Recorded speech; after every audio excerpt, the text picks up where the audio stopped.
이 시간 하나님의 살아있는 생명의 말씀을 우리에게 전해주시는 한명기 담임 목사님께서 영생을 놓쳐버린 청년이 되지 마십시오 라는 제목으로 말씀 증거해 주시겠습니다. 목사님이 나오실 때 손을 들고 할렐루야 하시고 큰 은혜 받으시겠습니다. 할렐루야. 오늘 설교 제목을 비로소 지금 이 시간에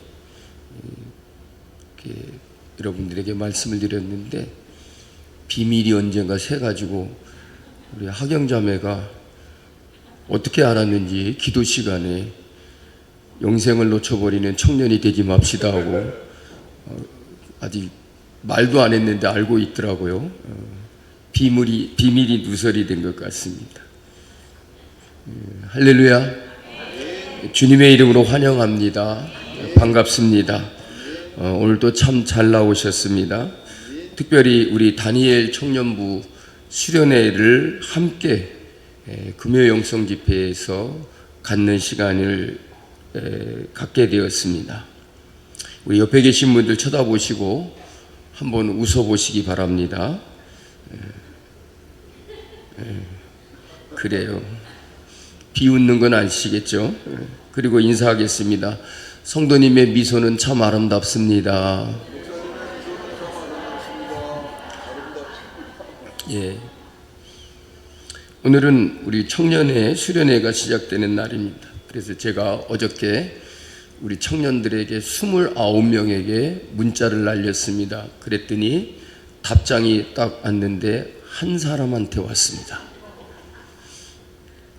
사랑하는 다니엘 청년부 동지 여러분, 내일 저녁부터 청년의 겨울 수련회가 시작됩니다. 여러분의 귀한 은혜의 자리에 사랑하는 여러분들을 초청합니다. 꼭 오셔서 귀한 은혜의 주인공이 되십시오 했더니 딱 한 사람 대표로 청년회장께서 와우 목사님 감사합니다.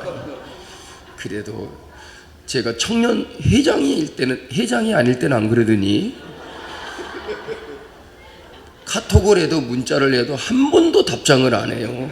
그런데 역시 회장이 되고 나니까 사람이 달라지는 것 같아요.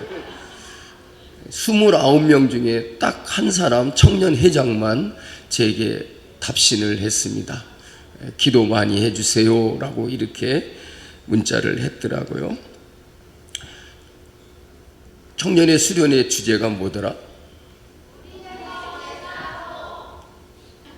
왜 무슨 소리인지 잘 안 들려요.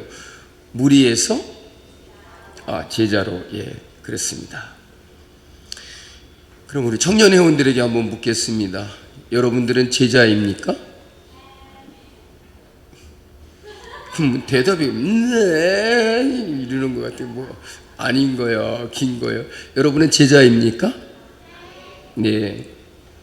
그러면 여러분은 제자라면 무리는 어떤 사람들입니까?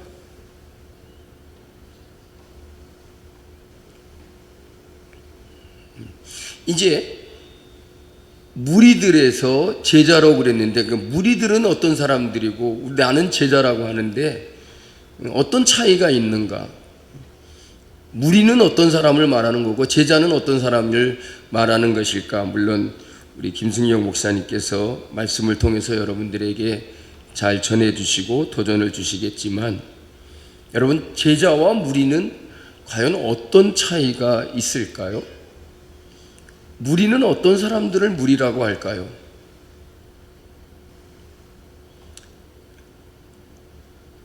속으로 또 많은 사람들 또 이르려고 그러죠. 무리들. 그러니까 무리들은 한마디로 말하면 그냥 예수님을 따라다니는 사람들입니다. 자기들의 이익과 자기들의 목적을 위해서 그냥 예수님을 따라다니는 사람이에요. 요즘에 요한복음을 강해하고 있는데 예수님이 이제 초막절이 돼서 예루살렘 성전에 올라가서 가르치시기까지 항상 성경에 보니까 뭐가 언급되고 있죠? 많은 무리들에 대해서 언급하고 있어요. 많은 무리들이 예수님을 따라다녔다라는 그런 말씀을 기록하고 있어요. 그래서 그 많은 무리들이 어떤 태도를 취하고 어떤 모습을 가졌느냐 하면, 그들은 자기들의 마음에 맞으면 예수님을 좋아하고 자기들의 마음에 맞지 않으면 예수님을 비난하고 예수님을 막 욕하고 심지어는 예수님을 미워하고 예수님을 죽이려고 하는 거예요. 그러면서 자기들의 요구를, 자기들이 바라는 것들을 들어달라는 거죠. 그 결정적인 계기가 뭐였냐면, 베세다 광야에서 오병이어의 기적을 베푸신 후에예요. 그 베세다 광야에 정말 수많은 무리들이 모였어요. 근데 그때까지만 해도 뭐 얻어먹으려고 오진 않았어요. 배가 고파서 예수님께 먹을 것 달라고 하기 위해서 모인 건 아니에요.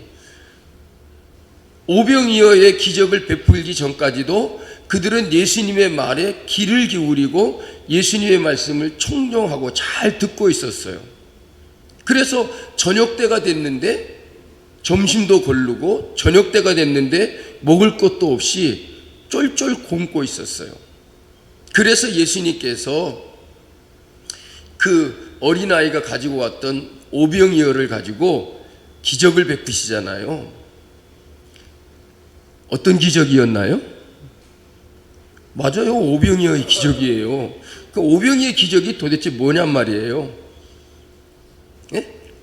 물고기 2마리하고 보리떡 5개로 몇 명을 먹였어요? 누가 30명 먹였다 그래요? 5,000명을 먹였다고요. 5,000명을. 그것도 여자아들과 아이들을 뺀 숫자였다 그랬어요. 그러니까 남자 장정만이라는 거예요. 그런데 여러분 보세요. 그들이 달라는 대로 그 오병이어 물고기 2마리하고 보리떡 5개 해가지고 그냥 달라는 대로 떼어주면 계속 생겨나는 거예요. 근데 여러분 놀랍지 않습니까? 그 부스러기가 얼마나 남았다 그랬어요? 12바구니나 남았다 그랬어요. 왜 남았을까요? 왜 12바구니가 남았죠? 자기들이 원하는 만큼만 달라 그래갖고 먹었으면 남았을까요? 안 남았을까요? 안 남은 거죠. 그렇지 않아요? 먹다가 흘린 그 부스러기가 아니에요, 여러분. 그러니까 자기들이 먹을 만큼만 달라 그랬으면 뭐 남기지 않았겠죠. 한 조각도 안 남았겠죠. 그러니까 나 이만큼만 먹고 내가 배부르면 더 달라고 하지 않았을 거예요. 근데 그냥 그 광경을 보고 막 눈이 뒤집힌 거예요. 그래서 또 달라 그러고 또 달라 그러고 계속 달라 그러는 거예요. 그러다 보니까 사람들이 먹고 남은 것들이 있었다는 거죠. 그게 12바구니나 됐다는 거예요. 뭐 저절로 막 떨어져가 땅에 떨어진 게 아니고 자기들이 먹을 만큼 이상의 많은 것들을 요구했다는 거죠. 그 얼마나 인간의 욕심이 큰가라고 하는 거예요. 그리고 난 후에 이 사람들이 돌변하는 거예요. 뭐냐면 예수님의 말씀이고 뭐고 예수님의 말씀을 듣는 것은 관심도 없어요. 그 다음부터 예수님을 줄곧 쫓아다니면서 뭐라고 말하냐면, 모세는 하늘에서 만나를 내려서 먹였는데 당신은 우리에게 무엇을 줄 수 있느냐는 거예요. 뭐를 경험했기 때문에 그래요? 오병이어를 기적을 경험했기 때문에. 그래서 자꾸 자기들의 먹을 문제를, 자기들의 육신의 문제를 해결해 달라 그러는 거예요. 근데 예수님이 자꾸 이상한 말씀하셔요. 엉뚱한 말씀하셔요. 그러면서 나타난 게 뭐냐면, 그렇게 예수님을 따르던 많은 무리들이 예수님에게서 떠나갔다는 거예요. 이게 무리들이에요. 자기들의 욕망, 자기들의 욕구, 자기들의 바라는 것, 그것들을 충족시켜주고 자기들의 욕망을 채워주기를 바라고 예수님을 따라다니는 사람들이 바로 무리들이라는 거죠. 그러면 제자들은 어떤 사람일까요? 예? 제자라고 이렇게 써 붙이고 다니는 사람이 제자예요? 여기 이름표에다가 제자 이렇게 써붙이고 다니는 사람이 제자인가요? 제자는 어떤 사람이에요? 예수님의 가르침을 받는 사람, 예수님께 나와 훈련을 받는 사람, 예수님의 지도를 받는 사람, 예수님의 말씀을 따라 행하는 사람, 예수님이 명령하신 것들을 실천하고 행하는 사람들, 그리고 헌신하고 자기의 시간과 자기의 몸과 자기의 모든 열정을 주님을 위해서 바치고 주님과 동고동락하며 생사고락을 같이 하고 주님과 함께하는 사람이 제자인 거예요. 우리 청년들 정말 여러분 자신을 주님 앞에 내놓고 주님의 말씀을 듣고 가르침을 받고 정말 믿음으로 살아가고 헌신되어지고 나 자신을 하나님 주님을 위해서 아낌없이 드리며 주님께서 명하신 모든 일에 정말 열심을 다해서 충성하고 헌신하고 봉사하고 주님께 쓰임받는 그런 사람이 되자는 거예요. 그냥 주님을 따라다니는 사람만 되지 말고, 교회 다니는 사람만 되지 말고, 내가 교회를 다니면서 내가 무엇을 해야 될지, 내가 해야 될 일이 어떤 것인지를 깨닫고 그 일에 헌신되고 하나님께 쓰임받고 나를 통하여 하나님의 영광이 드러나고 주님을 기쁘시게 하며 하나님의 나라를 위하여 일할 수 있는 그런 사람으로 살아가는 그런 자가 제자인 것입니다. 여러분, 얼마나 멋있습니까?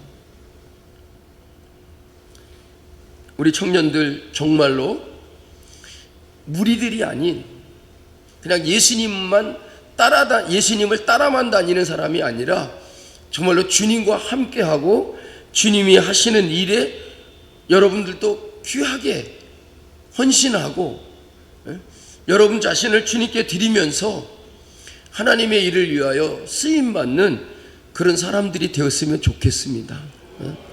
교회만 다니는 사람이 아니라 교회를 다니면서 내가 어떤 일을 감당할 수 있을까? 내가 어떤 일을 할 수 있을까? 그래서 내가 할 수 있는 일에 최선을 다해서 나 자신을 주님을 위하여 드릴 수 있는 그런 삶을 살아가는 우리 청년들이 되기를 간절히 바랍니다. 여러분, 인생에서 무엇을 갖추면 오늘은 이 청년들이 나와서 자꾸 이쪽만 쳐다보게 돼요. 그리고 이쪽이 훨씬 더 예쁜 것 같아요. 죄송해요. 농담이에요. 우리가 인생의 삶을 살면서 최고의 삶을 누리려면 여러분 무엇을 갖추어야 될까요? 그냥 일반적으로 얘기하자. 우리 신앙적으로 얘기하자는 게 아니에요. 정 인생에서 무엇을 갖추면 우리가 최고의 삶을 살 수 있을까요? 먼저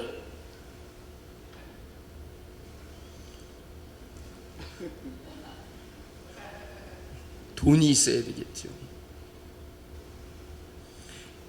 인생의 최고수가 되려면 뭐니 해도 무엇보다도 돈이 있어야 될 거예요. 그리고 권력과 명예가 필요할 것입니다. 외모도 출중하게 잘생겼으면 더 좋겠죠. 거기다가 머리까지 좋으면 더 바랄 것이 없겠죠. 돈이 있다면 정말 경치가 좋고 환경이 좋은 곳에다가 그림 같은 집을 짓고 그냥 아주 멋들어진 삶을 살아갈 수 있을 거예요. 돈이 있고 권력이 있고 명예가 있고 배운 것도 많고, 그런데 여러분 얼마나 멋있게 살아갈 수 있겠습니까? 그래서 많은 사람들은 이런 것들을 얻기 위해서 열심히 노력하고 살죠. 그래서 우리 청년 시절에는 열심히 공부도 해서 대학에 가고 필요한 자격을 얻고 취직을 잘하고, 그러면 내가 보다 더 나은 삶을 멋있게 살아갈 수 있는 조건들이 갖추어지는 것이다라고 그렇게 생각을 하죠. 취직을 잘하면 상류 사회에 진출할 수도 있겠지요. 젊은 시절에 남보다 더 빨리 성공하면 얼마나 좋겠습니까? 잘 갖춰진 환경에서 풍요롭게 살아간다면 여러분 무엇이 부족하겠습니까? 만약에 이런 풍요를 누리고 산다면 그러면 그 다음에 기대하는 게 뭘까요? 이 땅에서 우리가 모든 좋은 환경과 조건 속에서 우리가 잘 살고 정말 멋들어지게 살고 남들의 부러움을 한 몸에 받으며 살아갈 수 있는 그런 사람이 된다면 그 다음에 여러분 아무 생각 없이 살겠습니까? 여러분 그 다음에 기대하는 것이 뭘까요? 여러분 이런 상태를 오래오래 유지하고 살아가면 사람들이 바라는 게 있죠. 그게 뭡니까? 오래오래 사는 거예요. 건강하게 정말 100세까지 살고 어떻게 하면 그냥 죽지 아니하고 영생할 수 있는 길이 있다면 그렇게 살기를 바랄 것이라는 거죠. 너무나 좋으니까 그 좋은 것들을 누리면서 오래오래 살고 싶어 하는 것이죠. 그러나 안타깝게도 사람은 늙습니다. 나이가 들어감에 따라서 우리의 몸은 늙어질 수밖에 없습니다. 그래서 사람들은 어떻게 하면 죽지 아니하고 어떻게 하면 더 건강해가지고 오래 살 수 있을까? 그리고 영생할 수는 없을까라고 하는 그런 소원을 가지게 되는 거죠. 이 세상에는 그리스도인이 아니면서도 영생을 바라는 사람들이 있습니다. 사람이란 원래 애초에 여러분 죽지 않는 존재로 지음을 받았잖아요. 하나님께서 인간을 만드실 때에 처음에 죽는 그런 시한부 인생으로 사람을 만들지는 않았다는 거죠. 영원히 죽지 않는 생명을 주셨다는 것이죠. 그래서 누구나 죽기를 싫어하고 영생을 갈망하는 본능이 사람들에게 있다라는 것이죠. 그래서 전도서 3장 11절에 보니까 사람에게 영혼을 사모하는 마음을 주셨느니라 그랬어요. 사람들에게는 영혼을 사모하는 마음이 있다는 거죠. 그래서 뭔가 좋은 조건 속에서 좋은 환경 속에서 편하고 멋들어지게 살면 오래오래 살고 싶은 거예요.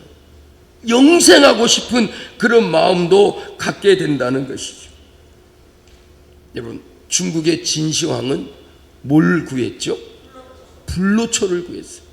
그 불로초가 뭐예요? 안이불자에다가 늙을 노자에다가 그 약초할 때 풀초자예요. 그러니까 늙지 않는 약을 구해 갖고 오라는 거예요. 약뿌리를 어디서 구해 갖고 오라는 거예요. 그래서 여러분 몇 명을 진시황제가 불로초를 구하도록 보냈는지 아십니까? 3,000 동자를 보냈대요. 3,000명에게 불로초를 늙지 않는 약을 구해 갖고 오도록 했다는 거죠. 근데 여러분 진시황이 몇 살에 죽은지 아세요? 모르시는구나. 여러분들이 모르면 제가 더 훨씬 기분이 좋아요. 진시황은요 50세에 죽었어요. 뭐 때문에 죽은지 아세요? 모르세요? 수은 중독으로 죽었어요. 그러니까 한마디로 말하면 오래오래 살려고 수은이 들어간 것들을 너무 많이 먹은 거죠. 그래서 진시황은 50세에 수은 중독으로 죽었대요. 여러분 유럽과 중동과 소아시아를 정복했던 알렉산더 대왕은 몇 살에 죽었죠? 또 모르니까 내가 기분이 또 좋아요. 30세에 죽었어요. 알렉산더는 30대 초반에 죽었어요. 여러분 로마 제국을 제 마음대로 주물렀던 네로 황제는 몇 살에 죽었죠? 또 몰라요? 32살에 죽었어요. 온갖 진귀한 음식과 수많은 아리따운 여인들을 품었던 여러분 조선왕의 27명의 왕들의 여러분 평균 수명이 몇 세인지 아십니까? 43.5세예요. 여러분 보세요. 제가 말씀을 드렸던 이 사람들이 세상적으로 출세를 못했습니까? 그들이 불행하고 힘든 어려운 삶을 살았습니까? 정말 너무나 좋은 여건 속에서, 좋은 환경 속에서 누릴 것 다 누리고 살았어요. 그렇게 오래 살고 싶어 했어요. 그런데 모두다 보니까 50세 이상을 넘기지 못하고 다 죽었다는 거예요. 그러니까 여러분, 인간의 생명은 우리에게서 나는 게 아니라는 거죠. 오늘 말씀 속에서 한 젊은 청년이 예수님께 나와서 질문을 합니다. 우리 청년의 수련을 하면서 보니까 우리 혜성이 자매가 제일 그냥 신이 나고 막 힘이 있는 것 같아요. 보니까는 막 와서 준비하고 그러는데, 오늘 또 보니까 제가 아까 마당에 내려왔는데 어떤 차가 하나가 딱 올라오는 거예요. 못 보던 차가 올라오는 거예요. 그래서 누군가 하고 궁금해가지고 이렇게 누가 내리나 하고 눈 떨어지게 쳐다보고 있었더니 혜성자매가 딱 내리는 거예요. 혜성이가 저런 차가 어디 있지? 그러더니 그 뒤에서 또 김정희 권사님이 내리시는 거예요. 김정희 권사님도 타고 있었네? 누가 몰고 온 차지? 그랬더니 운전장에서 딱 내리는데 남자분이 한 분이 딱 내리는 거예요. 그러더니 김정희 권사님이 혜성이 아빠예요. 와, 청년의 수련회를 하는데 혜성이가 아마 여러 가지는 많은 걸 준비했나 봐. 준비하는 걸 맡았나 봐요.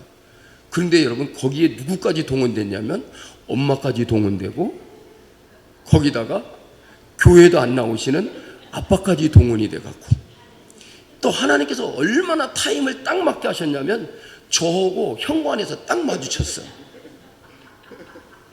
그래가지고 반갑다고 인사하고 악수하고, 뭐 혜성자매하고 김정희 권사님은 막 물건 들고 그냥 교회 안에 싹 들어가 버리는데, 차 옆에서 우리 혜성이 자매 아버님하고 막 얘기를 나누셨죠. 몸은 괜찮으십니까? 지난번에 수술하셨다고 하는데 많이 회복이 되셨느냐고 그랬더니 막 이런저런 얘기하면서 결국은 제가 뭐라고 했냐면 교회 나오세요. 그랬더니 나오겠다는 말은 안 하더라고요. 교회 나오라고 얘기를 했어요. 어쨌든 간에 청년의 수련회 때문에 혜성이가 엄마도 동원하고 아빠도 동원해가지고 이렇게 준비해갖고 왔는데, 그래서 교회에서 전혜생 자매의 아버님을 만난 게 제가 성남중앙교회 온 지 처음이에요. 처음. 집에서도 만나본 적이 없었어요. 집에 신방을 가서도. 그런데 그분을 제가 교회에서 만나게 될 줄이야 어떻게 알았겠습니까?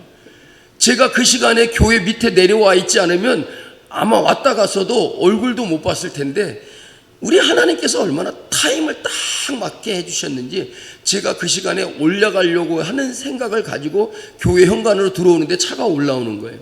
딱 만나게 돼가지고 이게 계기가 돼갖고 앞으로 또 만나게 될 걸로 믿고, 또 만나면 교회 나오시라고 또 얘기할 거고, 그래서 그렇게 불편해하지도 아니하시고 반갑게 웃으시면서 얘기도 잘하시고, 그러면서 묻지도 않았는데 2달 전부터 일하게 됐다고 본인이 그렇게 말씀을 해주시는 거예요.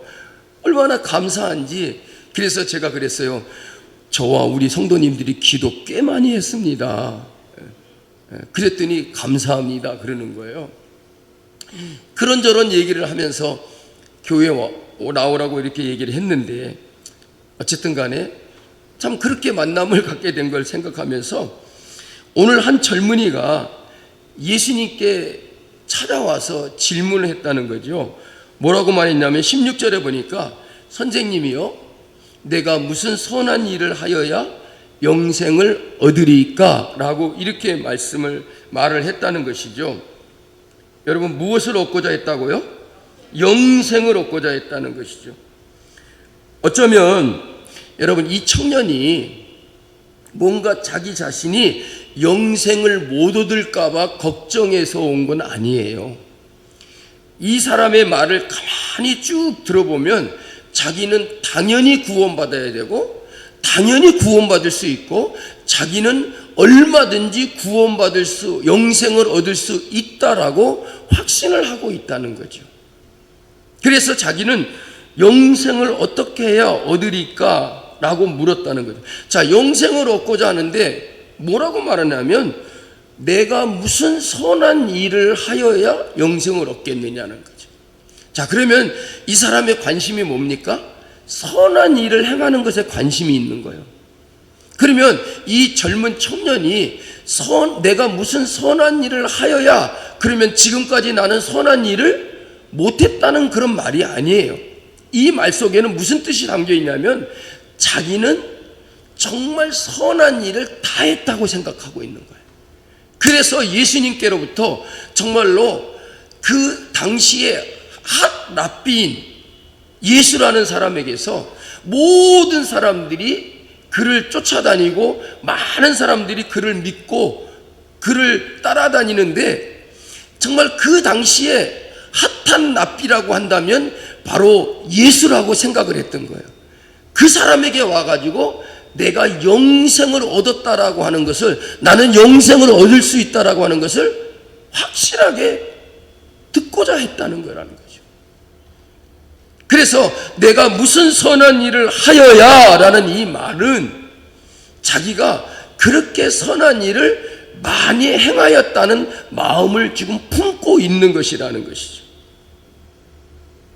그리고 그러면서 중간에 계명에 대한 이야기가 예수님과 오고 간 후에 예수님께서 그에게 영생을 얻는 방법을 알려주시고 그에 대한 청년의 반응이 나오고 있습니다. 22절에 보니까 이 청년이 예수님과 계명에 대한 이야기를 나눈 후에 예수님이 말씀해 주시는 영생을 얻을 수 있는 방법을 알려주셨는데 그에 대한 그 청년의 반응이 뭐였냐면 22절을 같이 읽어볼까요?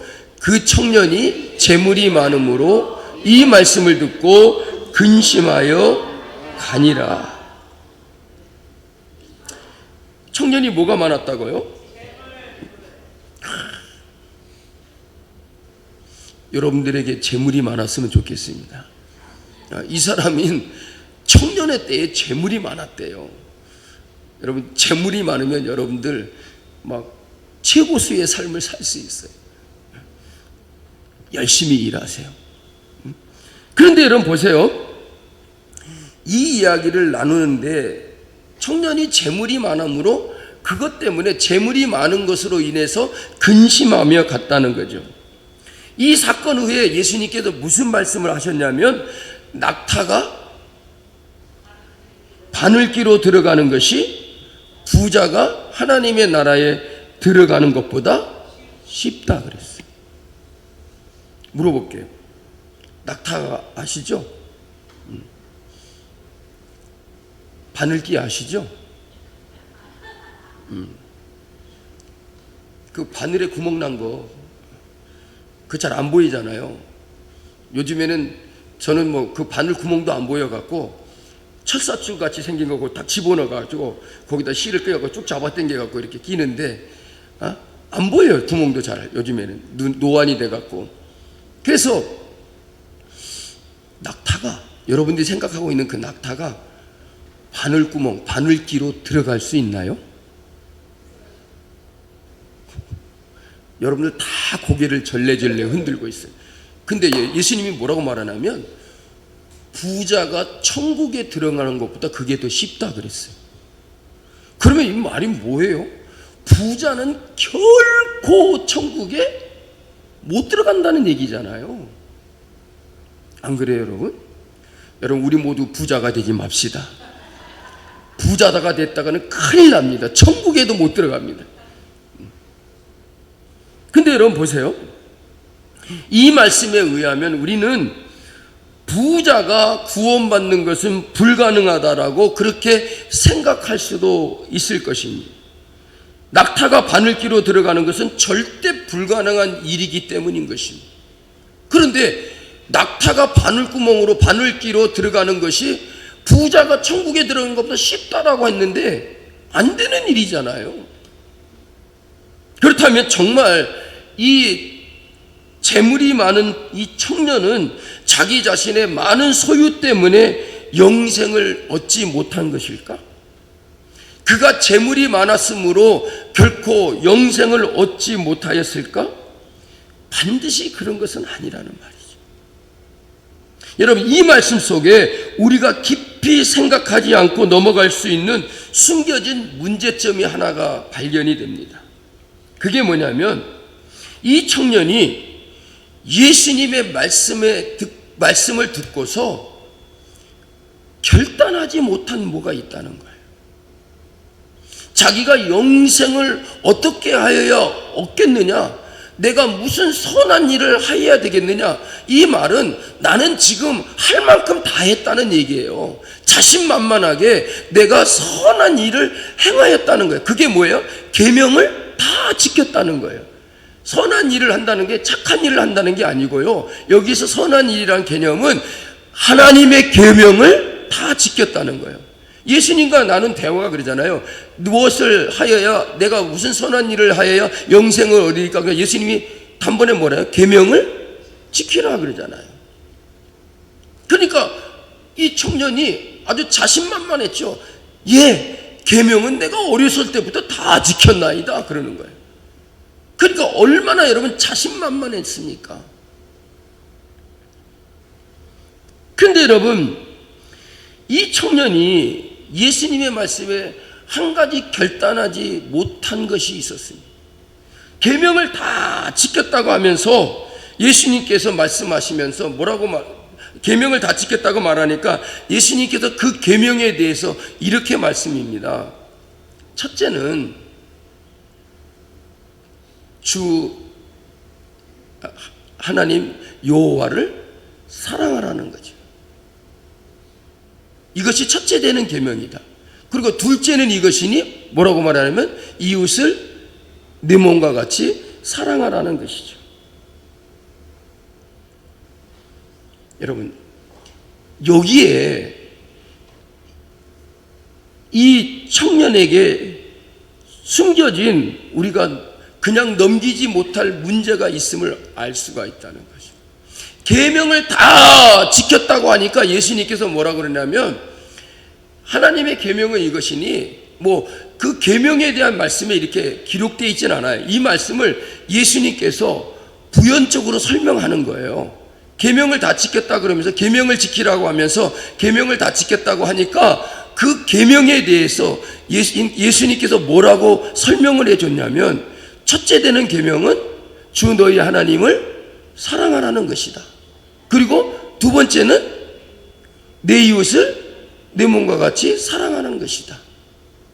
이 두 계명이 모든 선지자의 강령이라 그랬어요. 모든 선지자들이 한 말의 총칭이라는 거죠. 그래서 계명을 다 지켰다고 하면 참으로 그 계명을 지키는 것이 무엇이냐 하는 것을 말해줬죠. 하나님을 사랑하라고 하는 것과 이웃을 내 몸과 같이 사랑하라는 거죠. 그러면 내가 정말로 계명을 다 지켰다면 하나님을 사랑하고 이웃을 내 몸과 같이 사랑할 수 있어야 된다는 거죠. 또 그렇게 살았어야 된다는 거죠. 그러면서 예수님이 뭐라고 말하냐면 내 소유를 팔아서 가난한 자들에게 나눠주고 와서 나를 따르라 그랬어요. 그랬더니 이 청년이 바로 그때의 재물이 많음으로 근심하며 예수님 앞에서 떠나갔다는 거예요. 여러분, 우리 그리스도인들은 이 세상을 살아가면서 용기가 필요합니다. 정말 우리 청년들 다니엘과 같이 이 세상을 살아가면서 그리스도의 사람으로, 정말 그리스도인 청년으로서 이 세상에 대해서 용기를 갖는 우리 청년들이 되었으면 좋겠습니다. 그 어떤 말이든지 하나님이 원하시는 그 말씀에 내 자신이 결단할 수 있고, 무슨 말씀을 하시든지 그 말씀을 내가 행할 수 있는 그런 용기가 필요하다는 것이죠. 여러분 다니엘이 어땠어요?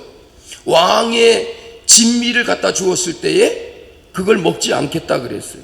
그걸 먹지 않는 날에는 자기 자신들이 죽임을 당할지도 몰라요. 그런데 그들은 용기를 내어가지고 왕의 진미를 먹지 않겠다. 그러면서 뭐를 달라 그래요?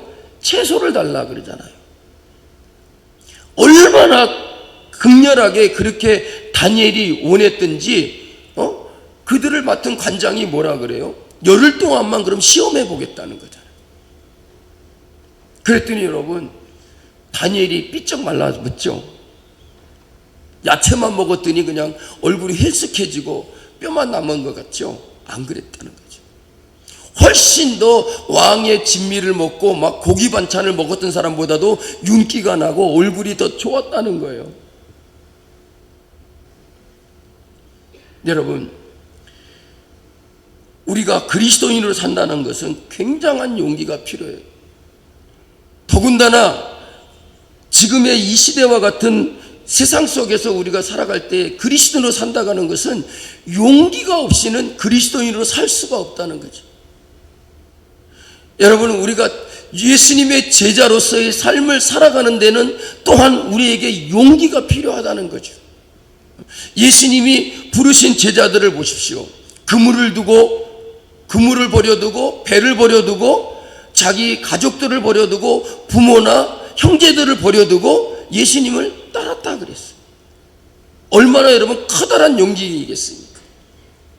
우리가 그리스도인으로 사는 것, 예수님의 제자로서 살아가려고 하면 우리에게 이런 큰 굉장한 용기가 필요하다는 것입니다. 이 세상에 나가서 세상과 싸워서 이겨야 되는 우리 그리스도의 군사로 우리가 부르심을 받았기 때문에 우리에게는 용기가 필요하다는 것이. 그 용기는 그저 성경책을 들고 거리를 다니거나 식당에 들어가서 낯선 사람들 앞에서 식사 기도를 하는 그런 정도의 용기가 아니라는 말입니다. 하나님이 원하시는 용기는 세상의 가치관과 싸울 수 있는 용기. 이 세상의 가치관으로 포장된 잘못된 신앙과 싸울 수 있는 용기가 우리에게 필요하다는 것입니다. 여러분, 우리가 하나님을 믿는다라고 하는 것이 무엇인지 우리 그리스도인들은 무엇을 믿어야 되는지를 우리는 분명히 깨달아야 된다. 예수님을 따라다니는 무리가 되지 말고 예수를 믿는다는 것이 무엇인지, 예수 그리스도인으로서 무엇을 믿고 살아야 되는지, 크리스찬이 되었으면 내가 어떻게 살아야 되는지 그 모든 것에 대한 분명한 우리의 결단이 있어야 된다는 거예요. 그런데 여러분, 대다수의 많은 그리스도인들이 그냥 삽니다. 그냥 살아. 무리들처럼 살아간다는 거죠. 그냥 아무런 의미도 없이 자기들의 욕망을 위해서 예수님을 따라다니는 그런 무리들과 같은 삶을 산다는 것입니다. 교회에서 예배를 드리고 말씀과 기도도 다 하는데 살아가는 것을 보면은 안 믿는 사람들과 별반 다를 것이 없는 그런 삶을 살아가고 있는 우리 자신들의 모습을 나 스스로도 느낄 때가 있습니다. 정말로 내 자신이 부끄러울 때가 있다는 말이죠. 가치관을 보면 세상 사람들과 다를 바가 없습니다. 똑같습니다. 한마디로 제자로서의 삶을 사는 것이 아니라 예수님을 따라다니는 무리로서의 그런 삶을 살아갈 뿐이라는 것입니다. 그렇다면 여러분, 도대체 믿는다는 것이 무엇인지를 우리가 생각해 봐야 될 것이라. 이 청년은 정말로 계명을 지키는 것이 자기가 선한 일을 한 것처럼 여겼다는 것이죠. 그러면 그것을 행하였으면 하나님을 사랑하라, 네 이웃을 내 몸과 같이 사랑하라, 그 말씀을 들었을 때 여러분, 이 청년이 어떤 용기를 내야 되겠습니까? 정말로 여러분, 하나님을 사랑한다면 내가 가진 것을 하나님 앞에 바칠 수 있어야 되지 않겠습니까? 이웃을 사랑한다면 내게 있는 것을 팔아서 가난한 사람에게, 없는 사람들에게 나눠줄 수 있지 않겠습니까?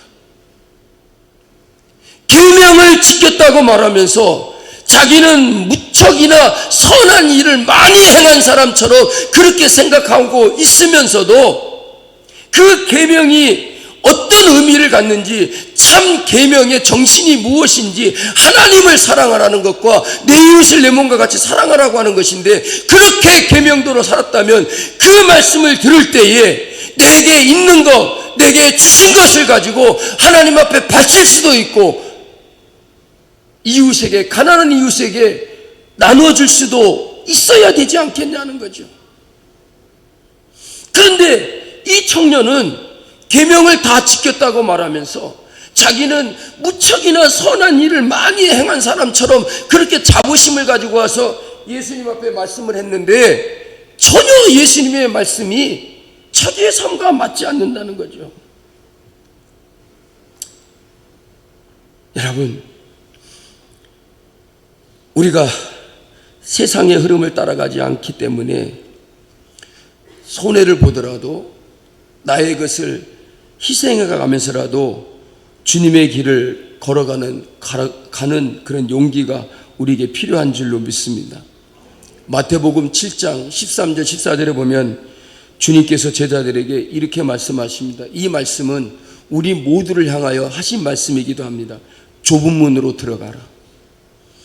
멸망으로 이끄는 문은 넓고 그 길이 널쩍하여서 그리로 들어가는 사람이 많다. 생명으로 이끄는 문은 너무나 좁고 그 길이 비좁아서 그것을 찾는 사람이 적다 그랬어요. 무슨 말입니까? 나는 계명을 지켜 살고 선한 일을 다 한 것처럼 살아가지만 좁은 문으로 들어가지 않는 사람들이 너무 많다. 넓은 문만 찾고 좁은 길로 가지 아니하고 그냥 널쩍한 많은 사람들이 가는 그 길로만 가려고 하는 사람들이 있다는 것이, 예수님은 우리에게 좁은 문으로 들어가라, 좁은 길로 가라고 말씀하시죠. 그런데 여러분, 우리는 좁은 길로 가기를 포기하고 좁은 문으로 들어가기를 싫어하고, 그것보다 더 심각한 문제는 우리가 가고 있는 길이 정말 엉뚱한 길인데도 그 엉뚱한 길이 주님을 따라가는 길이라고 확신하며 가고 있다는 것입니다. 무리들처럼 살면서 내가 예수님의 제자라고 생각하는 크리스찬들이 얼마나 많으냐는 거죠. 넓은 길을 택해서 가놓고는 그 길이 주님이 원하시는 길이라고 그냥 자기 자신이 잘못 생각하고 있는 그런 사람들도 많다는 것입니다. 사랑하는 성도 여러분, 영생을 얻기 위해서 우리가 무슨 선한 일을 해야 되느냐? 정말 어떤 계명을 지키든지 간에 우리는 그 계명이 가진 참된 정신과 그 계명의 의미를 깨달아 알고 그 말씀대로 살아야만이 예수님이 하신 말씀에 네, 그렇게 하겠습니다라고 순종하고 따를 수 있다는 말입니다. 여러분, 계명을 지키며 사십니까? 계명을 잘 지키고 있습니까? 여러분들은 정말 계명을 지키면서 선한 일을 다 하고 있다고 생각하십니까? 이 청년은 자신감 있게 계명을 지키려 하니까 어떤 계명이냐고 예수님께 물었습니다. 자기 자신은 계명을 성실하게 다 지켰다라고 자신했고 그것 때문에 자기는 충분히 구원을 얻을 수 있을 것이다라고 확신하고 있었다라고 하는 거죠. 내가 이렇게 살았는데 내게 뭐가 또 부족하겠느냐라고 그렇게 말하죠. 계명을 지키라 그러니까 자기는 계명을 다 지켰다라고 생각하면서 무슨 계명입니까? 이렇게 묻는 거죠. 그러니까 어떤 계명이라고 말씀한다 할지라도 나는 그 계명을 다 지켰다라고 자신 있게 말할 수 있다는 생각이죠.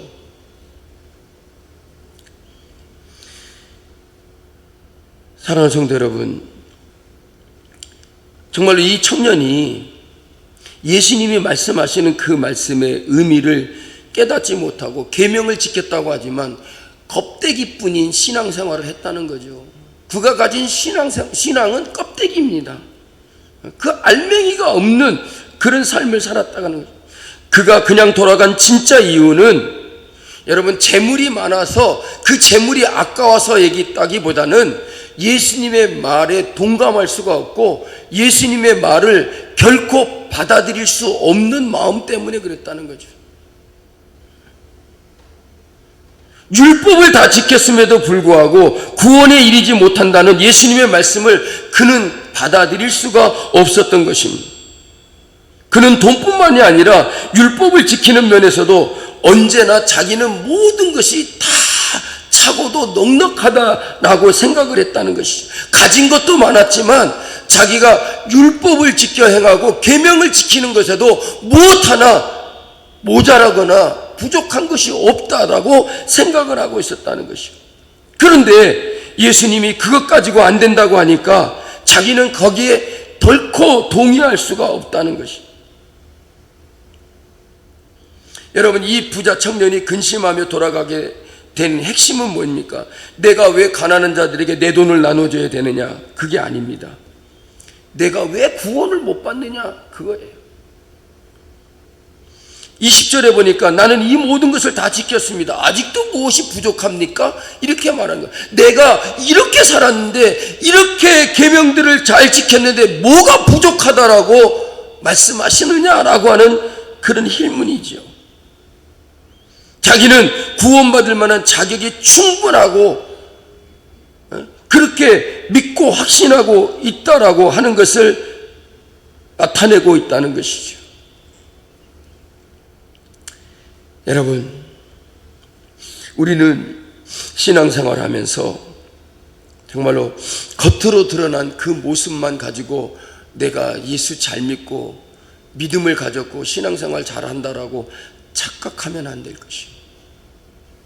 내가 잘하고 있다, 나는 이만큼 했다, 나는 할 만큼 다 했다, 나만큼 한 사람이 누가 있느냐라고 말하지만, 여러분, 주님은 누가 어떻게 했든지 간에 내 자신이 정녕 그 말씀을 따라 행하였느냐라고 하는 것을 지적하여 말씀하고 있다는 것입니다. 여러분,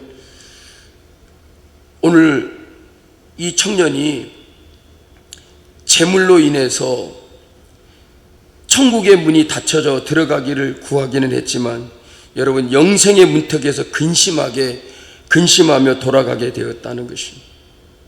그는 영생을 얻겠다고 예수님께 나와서 그렇게 질문을 했지만, 그는 영생의 문으로, 열린 영생의 문으로 들어가기보다는 오히려 그 문으로 들어가지 않는 이런 태도를 보였다는 것이죠. 여러분, 예수님께서 이렇게 말씀하신 것은 결코 이 청년이 부자이기 때문에 천국에 못 들어간다는 얘기가 아니에요. 그 문으로 들어갈 수 있다라고 말씀해 주시면서 이렇게 행하라 그러는데 그렇게 못하겠다는 거죠. 그러니까 그 앞에 천국의 문을 열어주었는데 자기는 그 문으로 안 들어가겠다고 말하고 있는 거나 마찬가지라는 것이죠. 그는 천국에 들어가고 싶은 마음을 가졌지만은 그는 영생의 문턱에서 근심하며 돌아가게 되었다라고 하는 것이. 여러분, 나도 재산을 바쳐야 하는가를 가지고 고민하지 마십시오. 오직 예수를 진심으로 믿으시기를 바랍니다. 그리고 나로 영생을 얻게 하심을 기뻐하시기를 바랍니다. 그러면 그 믿음이 나를 분명코 영생의 길로 인도할 것이라는 말입니다. 이 훌륭하게 보이는 청년은 아마도 끝내 움켜진 손을 펴지 않았을지도 모릅니다. 그러나 오히려 탐욕스럽고 죄인이었던 여러분 삭개오는 이렇게 말했지 않습니까? 예수님을 영접하고 난 후에 예수님이 그렇게 하라고 말씀하지 않았는데도 그는 자기가 스스로 뭐라고 말합니까? 누가복음 19장 8절에 보니까 내가 재산의 반을 가난한 자들을 위하여 내놓고 손에 입힌 것은 내가 4배로 갚겠다라고 말을 했어요. 우리는 영생의 길에서 주저하지 말고 우리는 용기를 가지고 결단하는 우리가 되어야 될 줄로 믿습니다. 주님의 말씀에 대하여 내가 순종하고 따르고 그 말씀을 지키고자 하는 그런 결단이 우리 사랑하는 청년들과 모든 성도 여러분들에게 있기를 주님의 이름으로 축복합니다. 이것이 바로 영생을 얻게 하는 믿음의 위력이라는 사실을 잊지 마시고 우리 청년들 이번 수련회를 통해서 정말로 예수님의 말씀을 귀담아 듣고 그 말씀을 따라 살아갈 수 있는 예수님의 참된 제자가 되는 우리 다니엘 청년의 회원 여러분들이 되시기를 주님의 이름으로 축복합니다.